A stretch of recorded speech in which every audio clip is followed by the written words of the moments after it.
Good evening, and be very welcome, everyone, to our Technologies of the Everyday panel discussion in connection with the Halsey Institute's Geolocation exhibition. My name is Mark Long, and I'm a faculty member in the Political Science Department and the faculty liaison at the Halsey. And it is my distinct pleasure to welcome you and to thank our panelists for their participation this evening. We are very fortunate indeed to be joined by esteemed faculty from the School of the Arts and the School of Humanities and Social Sciences here at the College of Charleston to discuss technologies of the everyday. Artist collaborators Nate Larson and Larson Shindelman's photographs in the Halsey galleries form a fascinating backdrop to our conversation. Larson Shindelman used publicly accessible geographic data from tweets, a technology that has become so everyday as to now be part of the background noise to life in the 21st century, to track down specific locations where Twitter users were when they posted on social media. Once there, they make a photograph from the location, anchoring apparently throwaway tweets in the materiality of the organic world around us. In this way, they thread together text and images, digital and analog worlds, and private and public dimensions to our pervasive use of social media, day in, day out, and it seems at all hours of the day and night. Geolocation comprises images from Larson Shindelman's Geolocation and #Mobilize series, and the exhibition is open in a COVID-safe space through Friday, March 5th. I do hope you'll make time to visit the Halsey over the next couple of weeks to see Geolocation. Gallery hours are 11 a.m. to 4 p.m. on Tuesday, Wednesday, and Friday, and 11 a.m. to 7 p.m. on Thursday. Our format for this evening's panel will be as follows. I will introduce all of our participants presently, and then turn the floor over to them so they can signal ways in which their research and teaching illuminate technologies of the everyday. There is a place on the website for you to submit questions at any point over the course of their presentations, and we will have time for Q&A at the end. Dr. Karyn Amira is an assistant professor in the Department of Political Science. Her research interests are in American politics and political psychology, and she specializes, among other things, in ideology, public opinion, and media influence. Among the courses that Dr. Amira teaches, media and politics, political psychology, and political parties are all particularly germane for this evening's panel, and she has published on topics from effective polarization and candidate perception to authoritarianism. Dr. Marian Mazzone is an associate professor in the Department of Art and Architectural History, where she specializes in new media and modern and contemporary art. Dr. Mazzone also conducts research in computational art and computer science applications to art history. She is part of the Art and Artificial Intelligence Lab at Rutgers University, in addition to her teaching at the college, where courses such as her new media in contemporary art make her a perfect addition to this evening's panel. Dr. Ryan Milner is an associate professor in the Department of Communication. His research is about internet culture, meaning everything from funny GIFs to large-scale propaganda campaigns to Twitter debates, which connects directly with the Geolocation exhibition, of course. Dr. Milner's books include The World Made Meme, Public Conversations and Participatory Media, and The Ambivalent Internet, Mischief, Oddity, and Antagonism Online. And he teaches courses on media ethics and media production at the college, among others. Geographer Dr. Douglas Rivet is an assistant professor in the Department of Political Science. His research and teaching is anchored in geographic information sciences, and in that light, his work is literally the stuff of geolocation. Dr. Rivet's interests are focused on the relationship between urban environments and policy, in particular, how urban environments influence the travel decisions of children and adults. And he teaches courses on urbanization, planning, and applications of geographic information systems. And so, without further ado, please let me turn things over to Dr. Karyn Amira. Thank you, Mark. So I'm going to spend my 10 minutes talking a little bit about how my teaching of social media has progressed over the last 10 years, hitting on a few points. So I'm going to tell you how I started teaching about a decade ago, asking students, can you define a hashtag? Up until now, where I am asking students, is social media akin to a different kind of government that we live under? So there's obviously been a very big jump. So this will be like sort of a parsed down understanding of how we got from point A to point B. And I'm happy to elaborate on any of these points in the Q&A. So first, it's important to understand that social media has a changing definition because the technology advances so quickly. We typically think of Facebook and Twitter as the big social media, but it's also websites like YouTube and Reddit and Gmail and Wikipedia, and now Peloton has social media interaction on it. This could really be anything that has interaction or collaboration. So I'll be talking about a few of those websites, even if they don't sound like standard social media. So let's begin with the time frame of 2008 to 2014 and what types of things political scientists and political communication scholars were talking about back then. Some of the big questions we were asking are, how does social media affect the campaigns of politicians, which at this point, I think we know it permeates a lot of aspects of life, and I probably don't need to convince you that it affects campaigns. But, back in 2008, Barack Obama was really the first politician to really capitalize on social media. You had someone like Howard Dean who capitalized on the internet, but then Obama really uses social media in a variety of ways to raise a lot of funds and network. He had a website that was operated by Chris Hughes, one of the original founders of Facebook, that was basically a Barack Obama social media website. So he really leverages that, and it becomes a very important tool of campaigning that has, continued unto this day in a variety of ways. But very importantly, this is a way for politicians and candidates to circumvent traditional media and the gatekeepers that operate in that space.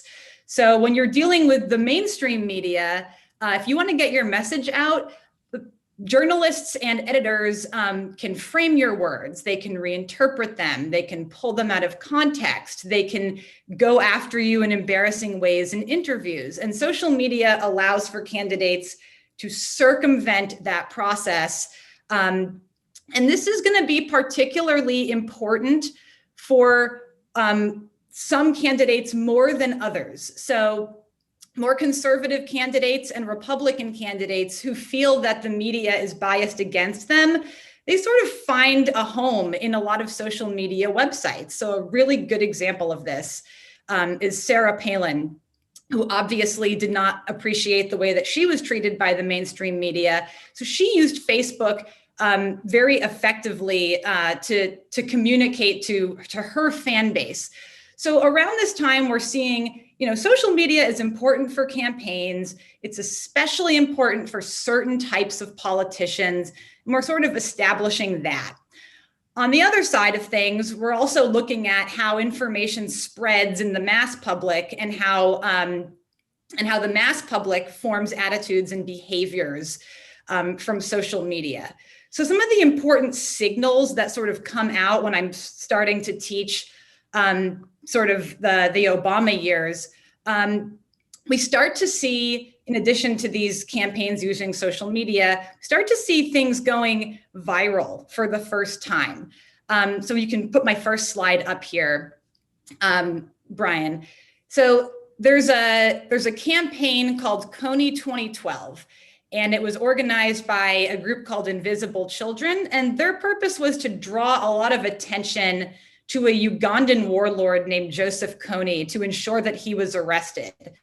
They make this short documentary, and it becomes the most viral video in history at the time.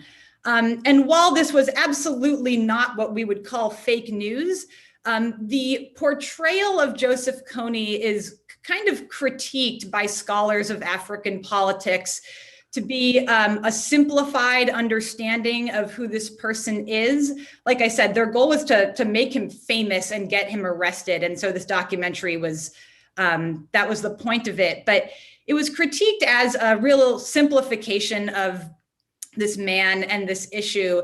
It was sort of the first moment where people started looking at social media as this spreader of not wrong information, but possibly incomplete information. And the speed at which this spread, I think, caught a lot of people off guard. And that was sort of a warning sign of things to come. Another thing that happened around 2012, if we could go to the next slide, is we're seeing the power of social media and particularly Facebook in mass public behavior. So this is just a visual from a field experimental study that Facebook ran with some scholars actually to increase voter turnout in an election. If you were on Facebook right prior to, I think this was the 2010 election, you were probably actually involved in this study. Some people got an informational message on the top of their Facebook encouraging them to go vote, whereas other people got a very similar message, but they saw which friends of theirs indicated they had voted in this election. And because Facebook has so much data, they can actually map, who got these messages and did these messages affect whether or not they went to vote, because voting is a matter of public knowledge, not how you voted, but whether you did it all. So what they find is the messaging that they're doing experimentally over Facebook is actually increasing people's voting, especially if you see those images of your friends who said, I voted. So this is a massive study that was published in Nature. And so we're seeing a few things emerge here. We're seeing viral content that is a little bit sketchy in its completeness. We're also seeing that Facebook in particular has the power to not just affect what you're thinking, but what you're doing and whether or not you go out and vote. So we've established that social media really matters for campaigns, particularly more conservative politicians. We're seeing news start to spread in a viral way. And we're also seeing that Facebook has a lot of power. So fast forward to 2016, the sort of inevitable conclusion of this is things can go viral, even incomplete information. How about completely fake news? So now fake news is becoming more viral in campaigns.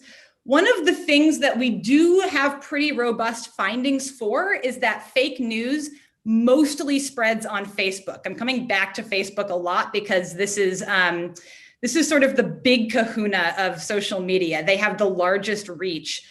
So Facebook is the culprit for the spread of fake news, even though it spreads in other mediums as well. It's sort of by far the main instigator.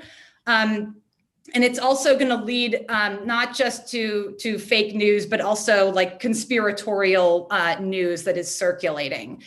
So tech companies, and particularly Facebook, have been very resistant, at least around 2016, to the censoring of this information. They are very hesitant to, go after people in a way that looks partisan or looks ideological, which has led some people, especially sort of democratic-oriented people, to criticize organizations like Facebook, saying, you have enormous power, you have enormous reach, and you're not really doing enough to prevent fake news, conspiratorial news that is circulating. And so there's been a call for, the breaking up of these companies and the regulating of these companies that are now sort of acting like governments in the sense that they have enormous amount of control that they could exert over what is circulated and what is not. And then on the flip side of things, once they start to sort of enact sort of deplatforming, which has happened in very recent months after the 2020 election, the conspiratorial sort of information that's circulating is being sort of censored or kicked off. You saw Donald Trump get deplatformed. Now we have people who are mostly on the political right, and some elected officials like Madison Cawthorn saying, social media is the new public square.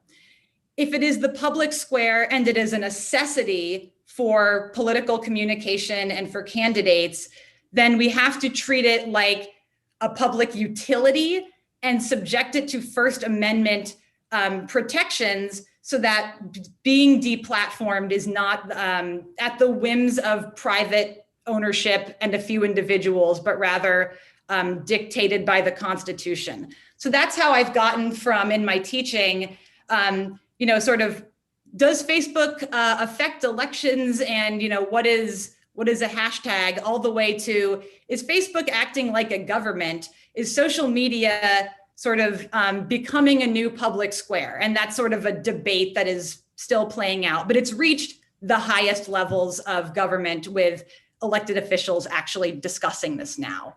So my 10 minutes are up, and I'm happy to take questions on any of those things that I talked about.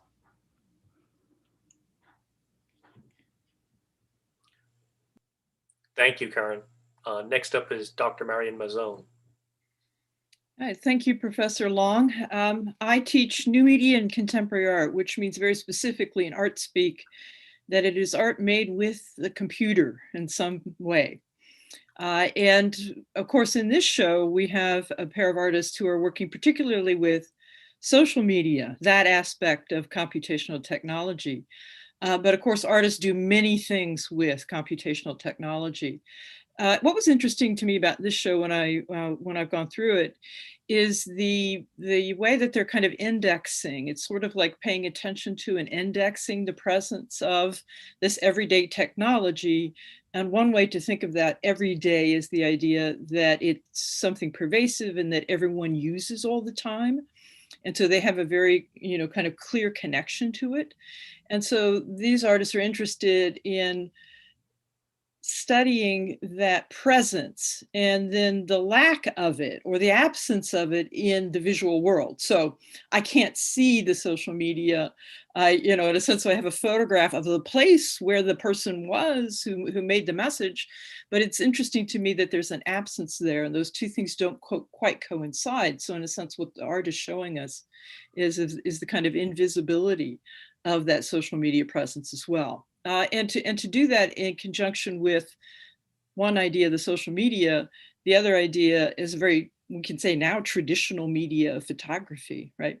And then it was very interesting to me as well to see the feed where you see the artist kind of talking about which image to choose and kind of carefully curating that image, yet it creates an image which in the end does not exactly coincide with the message of the social media.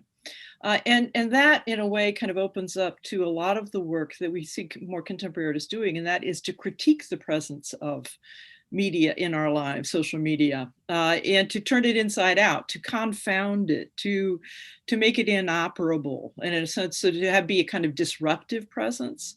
So on one hand, we have this kind of noticing, this kind of indexing, this kind of tracing of its presence. On the other hand, we may have attempts to undo its power, undo its presence, this idea of it surveilling us all the time, constantly watching what we're doing, constantly stealing our attention. And so artists are also do a lot of work and pushing against that, right, and bringing our attention to media that way.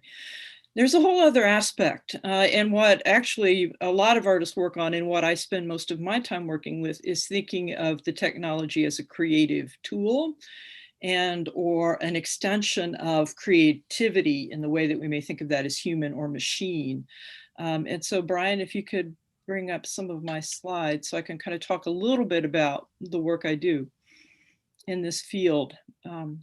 The next. So as Brian mentioned, and as Professor Long mentioned, I work with a group of computer scientists at Rutgers University.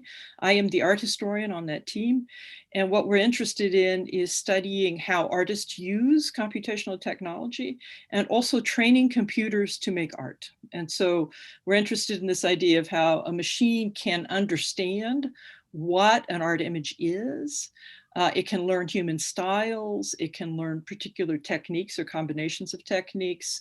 And then, for example, we may ask the machine to be creative. One of the things that we work with particularly are neural networks or artificial intelligence, right? And so this is a way of training artificial intelligence networks to make art. And so if we go to the next slide, I think, Brian. These are images, for example, that are made with and by an AI. So not by a human being, but by a computer. And part of this is an interest in a sense, understanding human art so that you can teach the machine what it means when we say art, particularly paintings, for example. How do you explain what that is to a machine intelligence and then train it to create images that then human beings can recognize as art? And so for this, for example, is the things like sending in a database of 80 to 100,000 paintings to train the machine. It's an adversarial network, a generative adversarial network, which is a particular type of neural network, which is constantly churning out new variations of imagery. And we worked on training it to create a new kind of image, not simply an amalgamation or crunching together of human images, but began to suggest to it a formula for how it can take what it's learned and generate something new. If we go forward, Brian. The other major area of activity for me is working with and talking to contemporary artists who use AI as a creative partner. And one of the things that the lab at Rutgers has developed is a tool so that artists can use AI. And so it's an open source tool right now, and I've given the address there, so that artists can go in, either use their own images or a database of the images that are in the machine and use AI as a part of their creative process. For most artists, of course, the ability to work with the data sets necessary to do this is constrictive in the sense that you have to have hundreds of thousands of images. You need CPU or processing levels that are very high. I noticed this, for example, with the artists who were in the exhibition. They're using relatively few number of social media, right? They're kind of selecting one tweet. There are people who work with kind of huge amounts of social media tweets, etc. But you have to have the computing capacity to do that. You also have the computer science knowledge to do that. And so sometimes that can be restrictive or difficult for artists either to learn or to have the capability to do that. And so this tool was developed as a way to allow any artist to kind of use it to generate imagery. And my role in this kind of work is to talk to the artists who use these machine additions, complements to what they do, and kind of talk about and suss out how we understand creativity here. Is there human creativity in the sense of a human making artist and using a tool? Is it more like a partnership in the sense that do artists begin to sense that the AI has a kind of creative constitutive role in the final artwork, such as you want to talk about a partnership? And this is all part of a very large discussion within AI itself and with art in terms of how we think about what creativity is, right? And so do we understand a machine intelligence as being creative? How do we explain that it is not a threat to human created art? What kind of, can we imagine a future in which we could see machines as creative beings, in a sense, creating their own art? Right now, we're only at partnership level at best because the technology of AI is still relatively new. We're kind of in an infancy period. And so kind of baby steps right now. And I want to say that AI is a pervasive technology in our culture. It's just not very visible to most of us, right? Like social media is. But actually AI is pervading all parts of your life, and you may not entirely always be aware of how much so. And try the next slide, please, Brian. And I've put up here, for those of you who are interested, some of the publications that are about this use of generative adversarial networks, or GANs, which are the latest permutations of neural network theory, and some of the work that I've done with the lab and alone in terms of talking about creativity. And I'm hitting the one there in yellow, particularly for those who'd like a nice kind of intro into this idea of AI and creativity. And all of these are online and relatively accessible. And I think, do I have one more slide? Yes, and for those of you who are interested, we are having a panel discussion at the National Humanities Center at Princeton coming up in April, and I will be on a panel with Ahmed El-Gamal, who is the main computer scientist at the Rutgers Lab, and Carla Ganis, an important contemporary artist who works with AI and other technologies. And so though, if you're interested in future, we're happy to have you come and listen to that as well. And I think I'm almost at my time, so I'm going to stop. And I look forward to questions.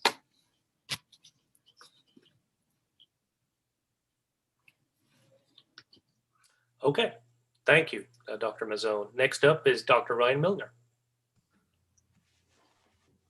Hey y'all, I am Ryan Milner, a professor in the communication department. I research and teach about social media, about digital interactions, about internet culture, and all the personal, social, political, and cultural consequences of all of that. So as a social media scholar, I really appreciated Nate Larson and Marian Shindelman's Geolocation exhibit on a lot of different levels. And so I was really delighted to be invited. Thank you, Mark, to come to a talk inspired by it. I want to center my remarks tonight on the exhibit itself then. So we've got experts on politics and art and geography on the panel, and so I'm gonna let them handle those angles.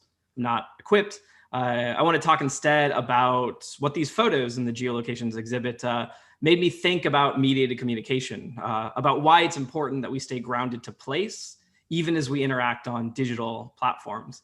Why it's so important that we see the people posting random proclamations on Twitter, on wherever, as actual people existing in an actual location at an actual time. I think that's something that's especially true in the midst of a global pandemic, when so much of our interaction is occurring like this, just words from a screen that then float away when we're done. There's a lot to unpack with Larson and Shindelman's straightforward, but I think really, really rich premise. The small act that they did of taking these compelling slice of life landscape and cityscape photos and then pairing them with something normally so ephemeral and spaceless and disembodied as a random tweet, to me was a stroke of genius. I say that because the contrast really made me think. It made me consider both the tweets and the photographs really differently. Larson and Shindelman said that one of the goals of their exhibit was to anchor and memorialize ephemeral online data in the real world. I think it's a worthy goal and one that they accomplished in me as I was looking through the exhibit. So looking through the exhibit, looking at these pairings of ghostly, unidentified voices, and then really, really rich, detailed, very, very, very embodied photographs, it made me as a viewer of the exhibit create a character in my mind. The person sending the tweet, it made me put that character in a specific place. It made me fill in a backstory for them, humanize them, humanize whoever sent out that random tweet about their car, or their girlfriend, or social justice movement, or whatever. And even if I, as a viewer, am creating a fictional backstory about a made-up person, that humanization, I think, is important. It's almost like an ethical exercise. It helps me remember that when I talk online, I'm actually talking to a flesh and blood human and should act accordingly. So I wanted to take a few examples and walk through this process by going through a few screenshots from the exhibit, if that's okay. Thanks, Brian. I wanted to walk through a few of the images that resonated with me and how they resonated with me. Starting with the first one on the next slide. There we go. So random tweet, cars are nothing but money pigs, hate it, waiting sucks, I'm poor. So kind of run-of-the-mill, work-a-day, everyday tweet, relatable in and of itself. But taking that tweet and combining it with this really real shot, this really lonely shot of the place where it was tweeted from, this really kind of dingy parts and service station, it turned a random abstract grumble to me into something that I was sitting right there with the tweeter during. It helped me recall my own moments of waiting 6 hours at a shop just to spend $300 I didn't have. And so something that was really ephemeral, all of a sudden I was there. And of course, I'm not really there. I don't know who tweeted it. I don't know any of the particulars, but there's a humanizing act just in seeing this juxtaposition to me. Same thing with the next one, Brian, if you want to advance. So this one, the caption or the tweet, not a caption. It's easy to slip into that. I genuinely wish I was in Times Square protesting my heart out today. # Black Lives Matter. So I was really struck by the juxtaposition of this one. You've got a relatively peaceful suburban shot, a big sky. I contrast that with what the tweet invokes, people crowded, calling out for justice in the midst of injustice. And I feel an angst, I feel an ennui, I feel something really familiar, a feeling like that people other places are changing the world and I'm kind of just shuffling through my life. And by seeing that tweet combined with where the person tweeted it, I feel like I might have a better sense of what they felt in the moment, or at least I can make those connections in a way that humanizes the person who sent the tweet, even though I know nothing about them except for those words. And then the next one, Brian. And so this one, a random, looks like a rural kind of apartment complex. Tell me I'm not making a mistake. Tell me you're worth the wait. This one doesn't have an immediate connection to me, but I think that mystery is really intriguing. The tweet is kind of, it could be, an emo song, but you combine that with the location. You're like, well, who are you waiting for? Why are you waiting on them? Get in that car and go, right? There's a humanization that happens just from seeing where somebody said something. And so I see a lot of tweets like that in my own life, or at least I read a lot of what a lot of randos have to say. I'm on Twitter, so of course I do. It's @Milner if you're interested. I see a lot of random proclamations from complete strangers that are retweeted into my timeline. And I often fall into a trap of taking tweets as just that, as just proclamations. I pretty much automatically, I think like a lot of us do, take random tweets as something produced by some brain in a vat or some floating consciousness, or best case scenario, some Russian propaganda asset. Because all I have in front of me is just words. And when I only have the words, I can't really know the intent or the context behind the words, so I tend to ignore it. But even if we can't know who wrote a thing or why they wrote it, and we never really can, we do know one thing, and we should remember that one thing, that the words we're reading were written by a person with a backstory and layers and thoughts and feelings and complications. Even if they are a Russian propaganda asset, they're a real person that's really lying to me.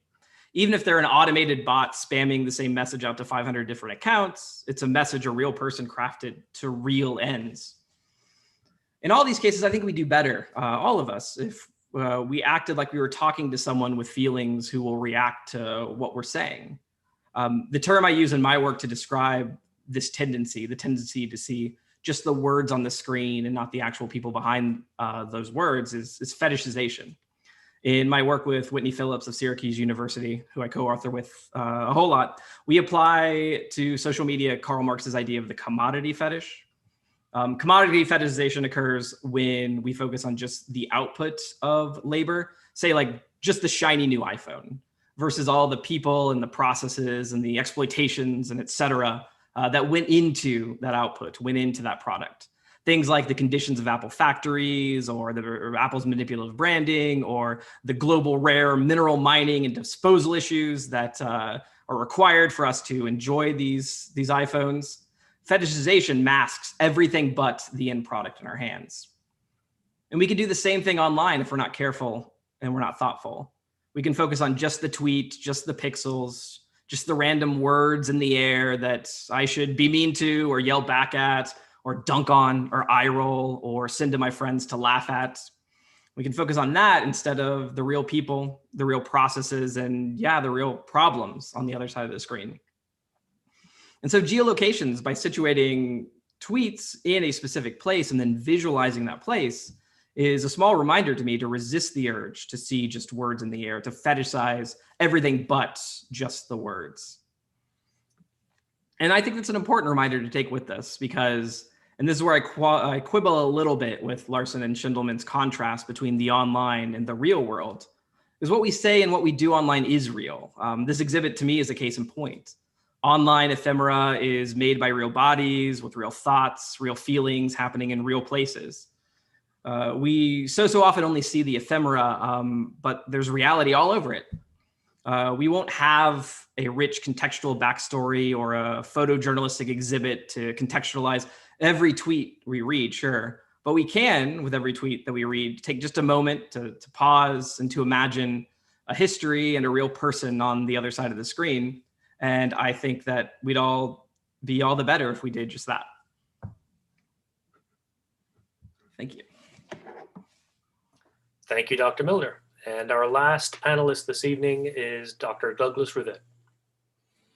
Thank you, Dr. Long, and good evening, everybody.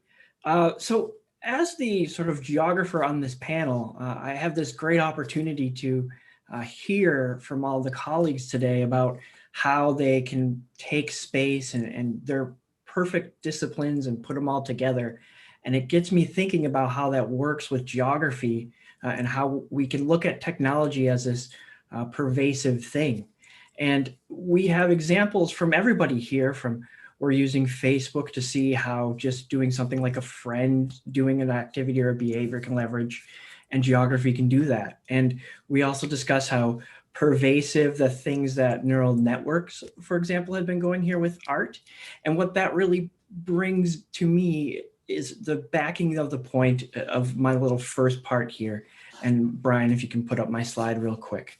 And that is that we now live in a world that is completely run by a database by somebody and somewhere. And that all comes with geography as a base as well. Just about everything that gets done in our daily lives is now stored somewhere in a database, and we can use that in a lot of different ways. As a geographer, I can do a lot of quantitative work on what activities are happening where, and I try to take space and time and phenomena and connect them all together and come up with an answer, because our lives are really, really quantified, and we've given that power over to the data. Probably everybody watching this at some point has decided they're going to have a smartphone or a cell phone. That is one of the world's most powerful geo-processing tools in the entire world. The little computer you have in your smartphone is more powerful than the computer that sent astronauts to the moon. And it is capable to take all of this great data and give us different types of geography at the end of it. And so I like to kind of give you an idea of how I present this both in my research and into my teaching and my students, because I like to let everybody recognize that data really drives our current world. So Brian, you can flip to the next one for me, please. And so the first thing in the research and teaching that I do is planning. And at the core of it, I'm much more of a transportation geographer.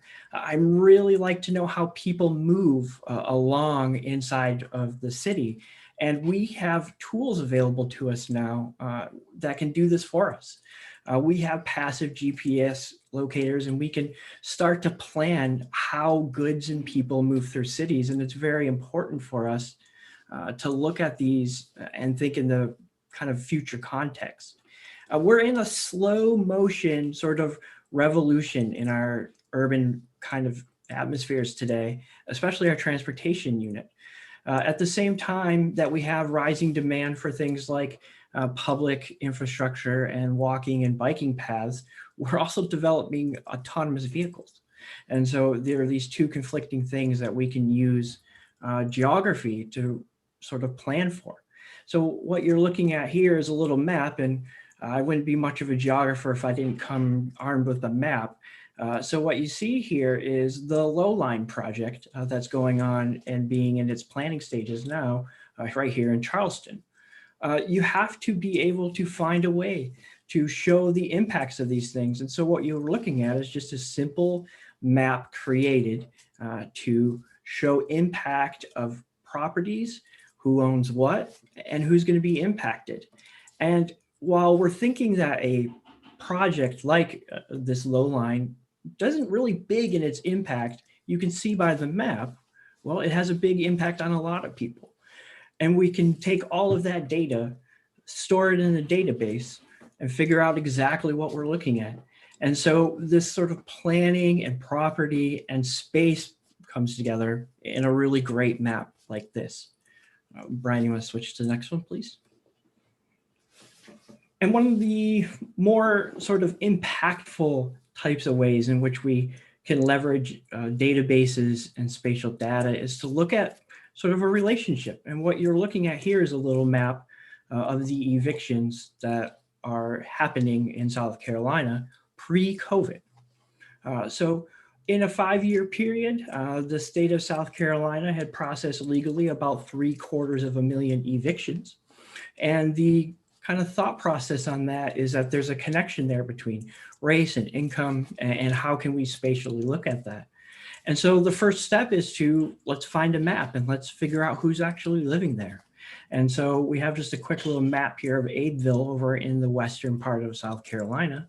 And we can see that each one of these dots represents an eviction, and you should be able to kind of correlate a little connection between those yellow and dark colors and those eviction rates. And you will see by my legend here that is a highly Black population. So we can sort of look into these different types of data points and the different things that we're looking at and come out at the back end of these kind of really recognizing that the power of data and the power of space and databases has really controlled our lives at this point. You've heard it from everybody here this evening, and I hope that you can kind of take that to heart for what we're working on here. And that's all I've got for you. Thanks so much, Dr. Rivet. And so, listen, we do have time for questions, and I'd love to encourage anybody who's watching, if they have a question, to submit it, please. There's a place on the website where you can plug in and pose your questions. I'm delighted to have a moment to take an opportunity here to talk to the panel myself about questions that have been bouncing around in my mind as I thought about the opportunity for us to get together. And I think one thing I'd like to underline is, in listening to the presentations, something that shines out quite deliberately here, I think, is this logic of critique and ways in which certainly the perspectives of the various panelists here speak to critical engagement with, and indeed even critique itself of technology. And that would certainly have to do with the logic of whether things like Facebook are too powerful, as Dr. Amira suggested. Dr. Mazzone really underlines for us how artists are taking, through their work, critiques to this data-driven world, as Dr. Rivet would suggest, that we're inhabiting. I really think likewise that Dr. Milner's read here on the ethical considerations of us confronting art like Larson Shindelman's and thinking about our humanity itself can be captured through that logic of critique. And certainly a map such as Dr. Rivet's of evictions here in South Carolina, underlining racial inequalities for us, is very much likewise in that mode.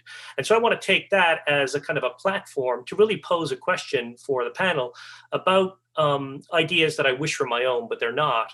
They're really drawn from a media scholar by the name of Neil Postman, who wrote very cutting critiques himself of technology such as television over the course of the latter decades of the 20th century. But one thing that he stressed in his work was that there's a certain sense in which we embrace technology, we get excited about technology, we think we're in a technological world now that's unparalleled historically. But as Postman would point out time and again, really, when you think about the technological shift that took place in the 19th century, where telegraphs and telephones and steam engines and rotary presses and revolvers and electric light, et cetera, and I could go on, radio, rudimentary film, et cetera, photography itself would certainly be one. The point that Postman was making was that there's a sense in which certainly in the latter part of the 20th century, people thought, well, we're in a technological milieu that's unprecedented historically. And his point was, that's not the case. Yet, I would certainly be myself somebody who would endorse the idea that it seems right now that things are qualitatively different, right? And I think some of what has been put in front of us through these fascinating presentations certainly speaks to that. And so this is a long-winded question. It's only a faculty member can pose one, I guess. But what I'm hoping you guys could reflect on is, in effect, if things are qualitatively different now, if you could address that logic for us, right? What has changed? Why are we worried about technology now? Perhaps, and I certainly would rank myself among folks that would be, in ways that speak to, in a certain sense, how Postman was wrong in this regard, right? That things were hugely different in the 19th century, but maybe things are more hugely different now in the early part of the 21st in ways that, I don't want to plow back to everybody's presentation, but certainly when Dr. Mazzone talks about the idea of artificial intelligence and Dr. Rivet talks about the fact that we live in a data-driven world, where do we stand? Where do you guys come down as panelists on that question? Well, I'll be happy to kind of take this first. I think when you're looking at sort of the idea of what's different, let's just take 100 years from now. What I think kind of drives that idea of what are we concerned about with technology is what part of our life is no longer tangible. What is computer driven, what is, data or electronic, or like, how do you do your banking? It's not a piece of paper anymore, right? It's all online. How do we get from A to B? We don't use a map, it's a GPS. And I think as people, at least speaking as a person myself, that kind of pervasive idea has started to sort of make you think, like, is this really a good idea? Because if electricity has a problem, we're maybe in trouble ourselves. I know that this is a question that I spend a lot of time with my students in intro media studies class, because a lot of them, like a lot of us, walk in with this assumption that, like you outlined, Mark, that we're living in unprecedented times.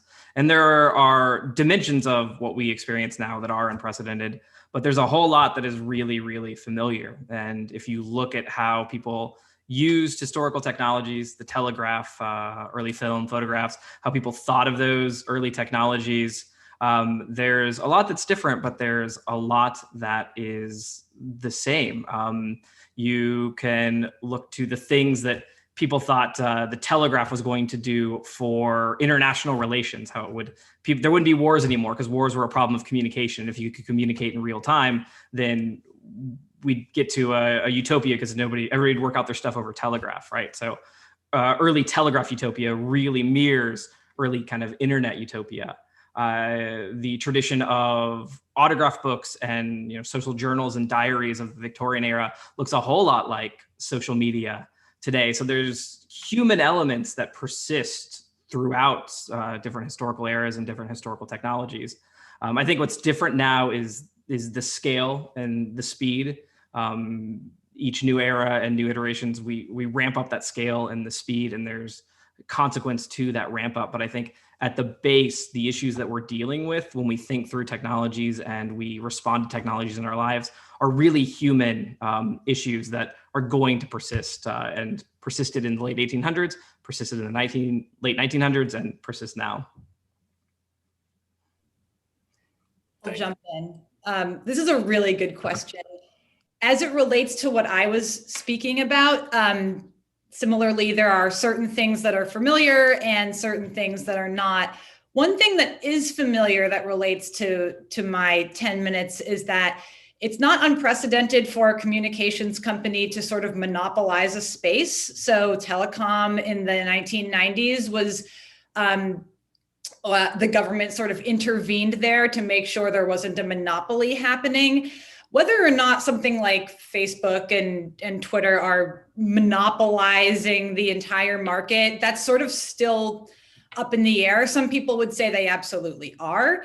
Others would say they're not. But sort of that aspect is not unprecedented.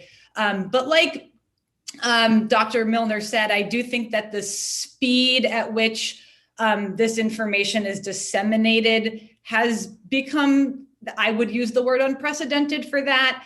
And the ways in which we can, there's always been manipulation of information, but what we're able to sort of do with video and audio now and disseminate that in ways that are very misleading, that has obviously ramped up significantly. So I think that those aspects are a bit unprecedented, but has a company sort of taken over a space and the government had to come in and bust it up? Yes, that has happened before. I'd like to add some things that I find that are different about this technology that we're talking about now. One is the intake of data in a sense of what is kept about us. And I come back to Dr. Rivet's point, our banking information, our personal information, our social security numbers, our birthdays, all of that is taken from us and stored elsewhere. And that is different. Technologies before did not do that, and not at the scale that they do, and not at the kind of continuous updating that they do now. So we, in some primary way, don't own our information anymore, and we have no control over it. And in fact, it's sold to other people. I took myself off Facebook for a variety of reasons, but one of them was I didn't want my data sold to other people. You know, in a sense, things are being taken from me and used by others. The Telegraph didn't do that, right? You know, there's a difference there. The other thing I want to say, just from my own research experience, is these machines think. Telegraphs don't think, right? That's a big difference, folks. It's a big difference, and I'm appreciative of the answer. You know, the Kittler argument that there's the media and the how it works is always, you know, it's always changing, and humans have always used technology, and you know, starting with wheels and sticks, and you know, on and on. But this is different. This is different. It thinks, and it moves at such a speed and at such a depth of complexity that it's different from the human brain. That's a very sobering observation from somebody who studies artificial intelligence, that's for sure. You know, it connects with the question that's come in over the wire, as it were. And I think we've gone a long ways towards answering this question, but specifically somebody asks whether the term IRL, in real life, means anything anymore. And I think that's a logical outgrowth of this conversation. Is there a distinction, this person is asking, between our online and offline selves?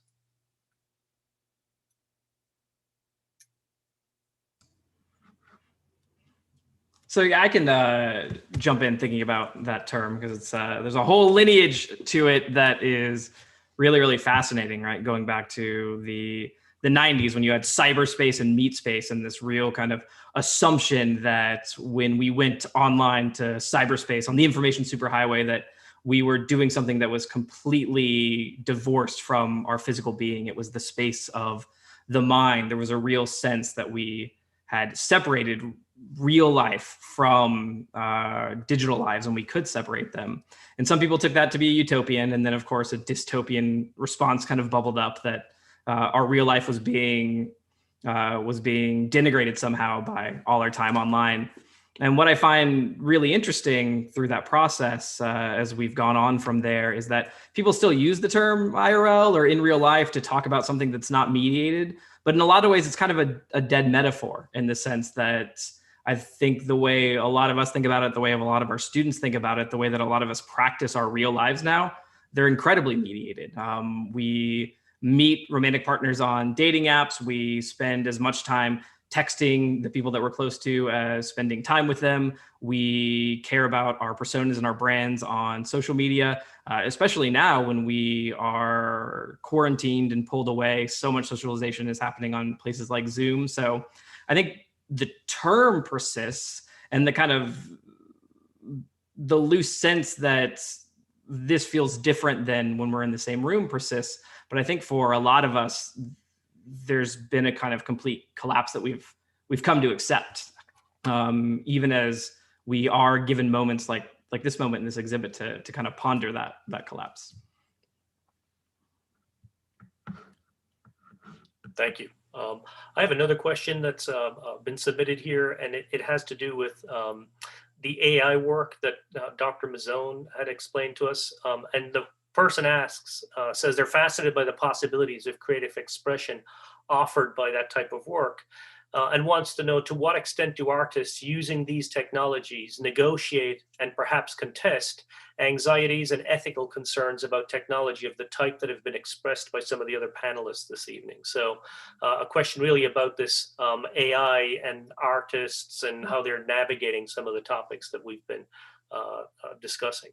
Yeah, but it's an important work to do, because we, this is what I say to artists all the time, we don't want to be left out. Artists need to know about this, right?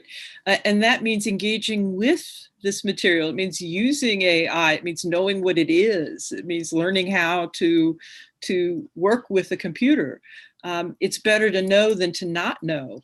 And if you do know and you are involved and you are in a creative participant in a culture with the machines, that's a more promising future than to be excluded or to not be in that conversation. So I always look at this in a positive way. I mean, I may have sounded a little scary earlier when I said machines think, but machines think to the degree that we have taught them to think, to some degree. So there's always there is a human relationship there that the machine is dependent upon too. And so it behooves us as human beings to work with those machines in a creative, positive way, I think. I think that's a good way to think about it. Thank you. I have a question specifically addressed to Dr. Amira, and it reads as follows. Can you speak briefly on how Twitter social media can function as a catalyst for social change, like the Arab Spring or racial justice protests in the United States? Would Twitter being regulated as a utility have an effect on that? It's a great question. And this came up when I was first teaching in 2012, especially with the Arab Spring. Twitter was like nominated as, for like a Nobel Prize or something like that, because people were using it to communicate during the Arab Spring. And I think people abroad were actually changing their location to throw off governments in the Middle East, to confuse them about where people were communicating from. So there's definitely an aspect of facilitating social movements. There are a lot of scholars that are quick to critique the sort of fetishization that people put on social media as the catalyst for social change, because they want everyone to focus on what happens sort of on the ground. And they say, Twitter can't protest in the street. Twitter can't stop a bullet. There's a difference between real life and people on the ground versus on social media, but it absolutely has had an effect on social movements like this to at least some degree. So there is sort of a history of that, especially with the Arab Spring, like this person mentions. Would Twitter be regulated as a utility, have an effect on that? It's so hard to know, and there's different ways that the government could go about regulation like this. So there's been suggestions that these companies should just be broken up into smaller companies. So for example, Facebook owns Instagram, two really, really big outlets. Maybe you should separate those, use the government to do that. And then there's this, that's a little bit different from saying, should they become public utilities subject to sort of First Amendment rules? And that's a complicated process. Making something like Twitter a public utility is probably going to be a blend of private and public sector organization in that. Would it affect social movements? Yes, in as much as you can say certain things and you can't say other things. So if you're using language that is slanderous or libelous in order to create storylines that collect people and start social movements, that probably wouldn't be tolerated.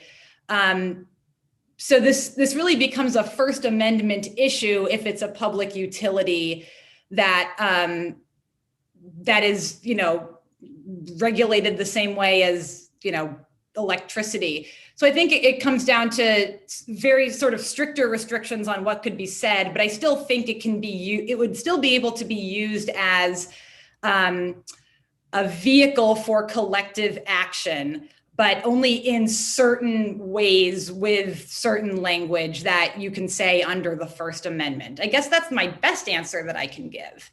But yeah, it's definitely a catalyst for social movements that we've seen. Thank you. And maybe we have time for just one more question, guys, for the panel. And I think it has to run with this logic of critique. And I'm wondering if you all could address for just a moment here, maybe ways in which the kinds of concerns that I've heard articulated here around the logic of technology might have a different impact across different populations. And what I mean by that is, are there dimensions to how these technologies that pervade our lives function that are different for minority populations, for women versus men, for young people versus old, etc.? Is that something that we should be thinking about likewise in terms of the various things that have been discussed?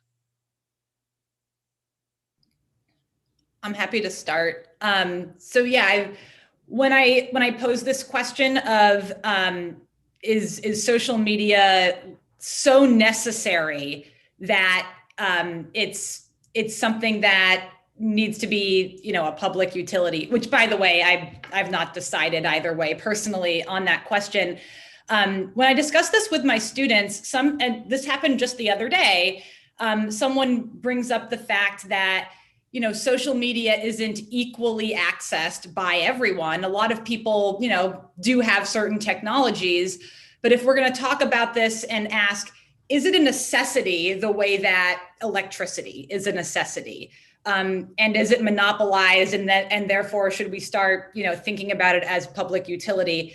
Is it a necessity?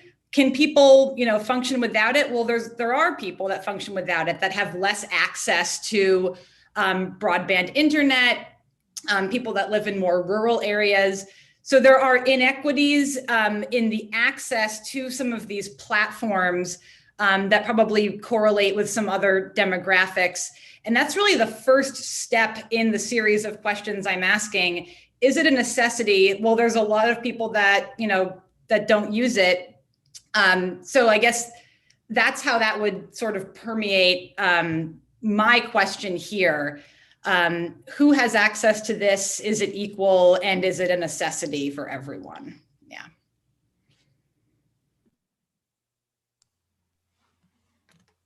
I would say to everyone to be not just a passive consumer, but someone who knows, who's educated, learn a little bit about how computers work, learn something about coding. I think that's something we should teach all children, elementary school, for example. Because it's important that people, as I say, know what the technology is and how it works. Not just to be, as I say, a consumer of it without knowing that. That's an education problem. I imagine within a very short period of time, the entire globe will be internet networked. I think that's going to be a simple problem to solve. And it isn't really so much about the hardware. We're going to be able to get hardware into most people's hands pretty easily as well. It's really knowing how the computer system works. That's the really important thing. And that you can teach people, right? In any school. It's not mysterious. It's not an impossible thing. And I think that's the best thing we could do for everyone, top to bottom. No? And that will empower people in a way that nothing else will.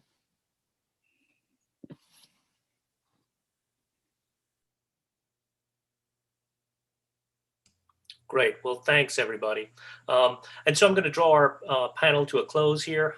To do that, I want to thank Brian Granger, the Halsey's Director of Exhibitions and Public Programs, for technical support. Most especially, my thanks go to Drs. Amira, Mazzone, Milner, and Rivet for their thoughtful presentations and for illuminating for us dimensions to the technologies of the everyday. If you're a student here this evening, then I'm sure you'll have tough decisions to make about which of these professors' courses you'd like to take first. I'd also like to remind everyone about Geolocation on show through Friday, March the 5th. Next up, beyond everyone here trekking along to see Larson Shindelman's work, I'm sure, is a curator-led tour for members on Thursday, the 4th of March at 7 p.m., and that'll be via Zoom. Do consider becoming a member of the Halsey to support exhibitions and programs such as Geolocation. Again, our sincere thanks for joining us tonight.